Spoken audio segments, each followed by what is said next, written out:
കർത്താവിന്റെ പരിശുദ്ധമായ നാമത്തിന് നന്ദിയോടെ സ്തോത്രം. നാം ചിന്തിച്ചുകൊണ്ടിരിക്കുന്ന വിഷയം വിശ്വാസത്തിന്റെ പടികളെ കുറിച്ചാണ് ചിന്തിപ്പാൻ തക്കവണ്ണം ഇടയായത്. നമ്മൾ ആദ്യമായി ചിന്തിച്ചത് വിശ്വാസത്തിന്റെ നടപ്പ് എന്ന വിഷയമാണ്. 2 വിശ്വാസത്തിന്റെ സാക്ഷ്യം, 3 വിശ്വാസത്തിന്റെ ഭയഭക്തി, 4 വിശ്വാസത്തിന്റെ ശക്തി. ഇത്രയും കാര്യം ചിന്തിപ്പാൻ കർത്താവ് ദൈവം നമ്മെ സഹായിച്ചു. ഇന്ന് വീണ്ടും ചിന്തിപ്പാനായിട്ട് ആഗ്രഹിക്കുന്നത് വിശ്വാസത്തിന്റെ കാത്തിരിപ്പ് എന്ന വിഷയത്തെക്കുറിച്ചാണ് ചിന്തിപ്പാൻ ദൈവകൃപയിൽ ആശ്രയിച്ച് ആഗ്രഹിക്കുന്നത്. അതിനാധാരമായി എബ്രായ ലേഖനം 11-ാം അധ്യായം അതിന്റെ 9-10 വാക്യം വായിക്കുന്നു.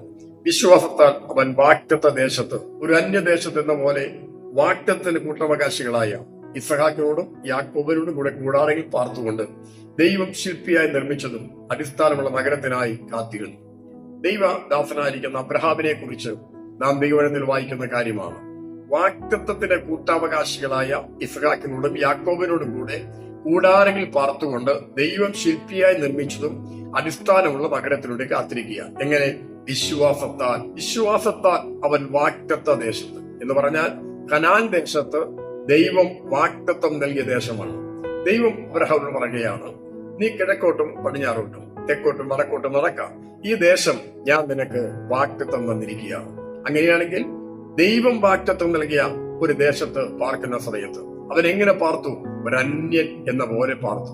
ഞാനിവിടെ പരദേശിയാണ്, ഞാൻ അന്യനാണ്, എന്റെ പൗരത്വം ഇവിടെയല്ല, സ്വർഗത്തിലാണ്, എനിക്ക് നിത്യമായൊരു വീടുണ്ട്, ദൈവം ശില്പിയായി നിർമ്മിച്ചതും അടിസ്ഥാനമുള്ള നഗരമുണ്ട്. ഈ വിശ്വാസത്തോടുകൂടെയാണ് അബ്രഹാം തന്റെ യാത്ര തുടരുവാന്നൊക്കെയായത്. അവനെവിടെ പാർത്തു? അവൻ കൂടാരത്തിൽ പാർത്തു. അവനൊരു കാഴ്ച അറിയാം, എന്റെ കർത്താവിന്റെ രാജ്യത്ത് അല്ലെങ്കിൽ ദൈവം ശില്പിയായി നിർമ്മിച്ചതും അടിസ്ഥാനമുള്ള ഒരു നഗരമുണ്ട്. ആ വിഷയത്തിന് വേണ്ടിയാണ് അബ്രഹാം കാത്തിരിപ്പാനിടയായത്. ഇവിടെ തനിക്ക് എന്തൊക്കെയോ ഉണ്ട്, സമ്പത്തുണ്ട്, സൗകര്യങ്ങളുണ്ട്, കൂടാരമുണ്ട്, ആടുമാടുകളുണ്ട്, കൃഷി, എല്ലാ സൗകര്യത്തോടു കൂടെയാണ് അബ്രഹാം പാർക്കുന്നത്. 318 അഭ്യാസികൾ തന്നെ ഉണ്ടെന്ന് പറയണമെങ്കിൽ അബ്രഹാമിന്റെ സമ്പത്ത് എന്നത് വലുതാണ്.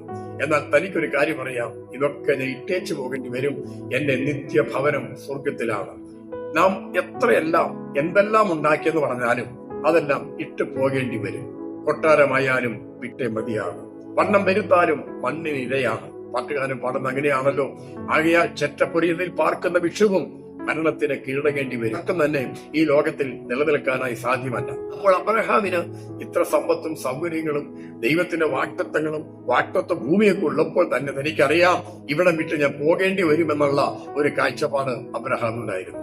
നമ്മുടെയൊക്കെ ജീവിതയാത്രയിൽ നമുക്കിവിടെ എന്തെല്ലാം ഉണ്ടെന്ന് പറഞ്ഞാലും ഇതെല്ലാം വിട്ടുപോയേ മതിയാകുകയുള്ളൂ. ഇതൊക്കെ നഷ്ടപ്പെട്ടു പോകുന്നതാ, ഇതെല്ലാം ഉടഞ്ഞു പോകുന്നതാ, ഇതെല്ലാം നിലനിൽക്കാത്ത ഒന്നാണ്. എന്നാൽ നിലനിൽക്കുന്ന ഒന്നുണ്ട്, അത് നിത്യഭവനമാണ്. അതിനുവേണ്ടി കാത്തിരിപ്പാന്നിക്കണം കർത്താവ് നമ്മെ ബലപ്പെടുത്തണം. അതായത് കർത്താവായ യേശു പറയുന്നുണ്ട്, നിങ്ങളെ ഹൃദയം കലങ്ങിപ്പോകരുത്, ഭ്രമിക്കുകയും വരുത്, ഞാൻ നിങ്ങൾക്ക് സ്ഥലമൊരുക്കാൻ പോവുകയാണ്. എന്താ കലങ്കരെന്ന് പറയാൻ കാരണമെന്ന? ഞാൻ നിങ്ങൾക്ക് സ്ഥലമൊരുക്കാൻ പോവുകയാണ്. ഇവിടെ നാം പാർക്കുന്ന ഭവനം എത്ര മണിമാളികയാണെന്ന് പറഞ്ഞാലും എത്ര സുഖസൗകര്യങ്ങളുള്ളെന്ന് പറഞ്ഞു കഴിഞ്ഞാലും ദൈവം ഒരുക്കുന്ന ഭവനത്തോട് ഒത്തുനോക്കുമ്പോൾ ഇത് ഏതുമില്ല എന്ന് നമുക്ക് ബോധ്യപ്പെടുവാനിടയാകും. അതുകൊണ്ടാണ് ഭക്തൻ പറഞ്ഞത്, ഞാൻ പരദേശിയായി പാർക്കുന്ന വീട്ടിൽ നിന്റെ ചട്ടങ്ങൾ എനിക്ക് കീർത്തനമാകുന്നു എന്ന്. അപ്പോൾ ദൈവസന്നിധിയിൽ ജീവിക്കുന്ന ഒരു ദൈവവൈദ്യൻ അറിയാം, ഞാൻ ഇവിടെ ആരാണ്? ഞാൻ അന്യനാണ്, ഞാൻ പരദേശിയാണ്, എന്റെ ആയുഷ്കാലം ചുരുക്കമാണ് എന്ന ബോധ്യത നമ്മെ ഭരിപ്പാന്നൊക്കെയായിത്തീരും. മനുഷ്യൻ അല്പായുസുള്ളവനാണ്. ദൈവത്തിൽ വായിക്കുന്ന എങ്ങനെയാണല്ലോ, അത് ഏത് മനുഷ്യനും ഉറച്ചു നിന്നാലും ഒരു ശ്വാസം മാത്രമാണ്. ആരും ഇവിടെ നിലനിൽക്കുന്നില്ല. ദൈവദാസനായ യാക്കോബ് പറയുന്ന ഒരു കാര്യം ശ്രദ്ധിക്കുക. അതായത് മനുഷ്യന്റെ ആയുസ് ആവിക്ക് തുല്യമായിട്ടാണ് ദൈവദാസനായ യാക്കോബ് പറയുന്നത്. ഇപ്പോൾ കാണുന്ന ആവി കുറച്ചു നേരം കാണുമ്പോൾ കാണാതാകുന്ന പോലെ, ഇപ്പോൾ കാണുന്ന വ്യക്തിയെ നാളെ കാണാൻ സാധിച്ചെന്ന് വരികയില്ല. ദൈവത്തിന്റെ ദാസനായിരിക്കുന്ന ദാവീദ് പറയുന്നു, മനുഷ്യന്റെ ആയുസ് പുല്ലുപോലെയാണ്, ഇപ്പോൾ തഴച്ചു വളരുന്നു, മനോഹരത നൽകുന്നു, പക്ഷേ നാളെ അരിഞ്ഞു വാടിപ്പോകുന്നു. അനേക ദൈവദാസനായിരിക്കുന്ന അബ്രഹാം തന്നെ പറയുന്നുണ്ട്, ഞാൻ പൊടിയും വെണ്ണീറുമായി ഞാൻ ദൈവത്തോട് സംസാരിപ്പാൻ തുനിഞ്ഞല്ലോ എന്ന്. എന്നാൽ അബ്രഹാം പറയുന്നത് എന്താണ്? ഇത്ര സമ്പത്തുള്ള, ഇത്ര സ്വാധീനമുള്ള, ഇത്ര നല്ല അംഗീകാരമുള്ള അബ്രഹാം പോലും പറയുന്നത്, ഞാൻ പൊടിയും വെണ്ണീറുമാകുന്നു എന്നാണ്. തികച്ചും എന്നെ കേൾക്കുന്ന പ്രിയപ്പെട്ടവരെ, നമുക്ക് ഈ ലോകത്തിൽ അഹങ്കരിക്കാൻ ഒന്നുമില്ല, നമ്മുടെ ജീവിതത്തിൽ പ്രശംസിപ്പാൻ ഒന്നുമില്ല. നമ്മൾ എന്തെങ്കിലും ഉണ്ടെങ്കിൽ അത് തമ്പുരാൻ തരുന്നത് മാത്രമാണ്. നമ്മുടെ ആയുസ് ദൈവത്തിന്റെ ജീവഭണ്ഡാരത്തിൽ കെട്ടപ്പെട്ടിരിക്കുക. ദൈവം തരുന്ന ആയുസിന് നാം ദൈവത്തിന് നന്ദി പറയണം. ദൈവം തന്ന സമ്പത്തിന് ദൈവത്തിന് നന്ദി പറയണം. ദൈവം തന്ന ആരോഗ്യത്തിന് നാം ദൈവത്തിനോട് നന്ദി പറയണം. ദൈവ കൃപയാൽ നമുക്ക് ആരോഗ്യത്തോടെ നടക്കുവാൻ ദൈവം നമ്മെ ബലപ്പെടുത്തുന്നതിനായി നാം ദൈവത്തോട് നന്ദി പറയണം. ഒരു ഭക്ഷണം കഴിക്കുമ്പോൾ നാം ദൈവത്തോട് നന്ദി പറയണം. കാരണം ഈ ഭക്ഷണം കഴിക്കാൻ ദൈവം നമ്മുടെ ശരീരത്തെ ബലപ്പെടുത്തിയല്ലോ എന്ന് ഓർത്ത് നാം ദൈവത്തിന് സ്തോത്രം ചെയ്യുവാൻ കരുണയാകണം. എല്ലാ നല്ല ദാനവും തികഞ്ഞവരമൊക്കെയും ഉയരങ്ങളിൽ നിന്ന് വെളിച്ചങ്ങളുടെ പിതാവായ ദൈവത്തിൽ നിന്ന് വരുന്നു എന്ന് ദൈവത്തിൽ കാണാനായി സാധിക്കുന്നു. അതെ, നമ്മുടെ ജീവിതയാത്രയിൽ ഒരു ഉറപ്പ് നമുക്ക് വേണം.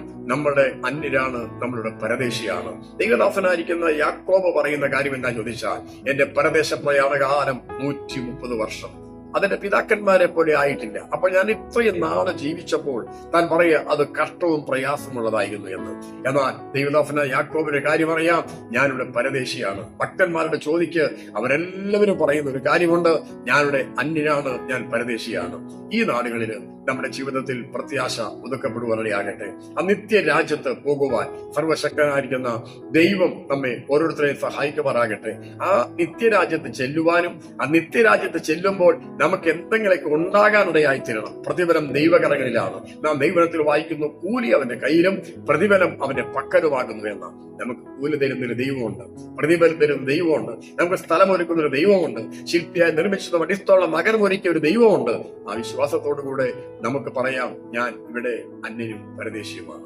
ദൈവം നമ്മെ സഹായിക്കും.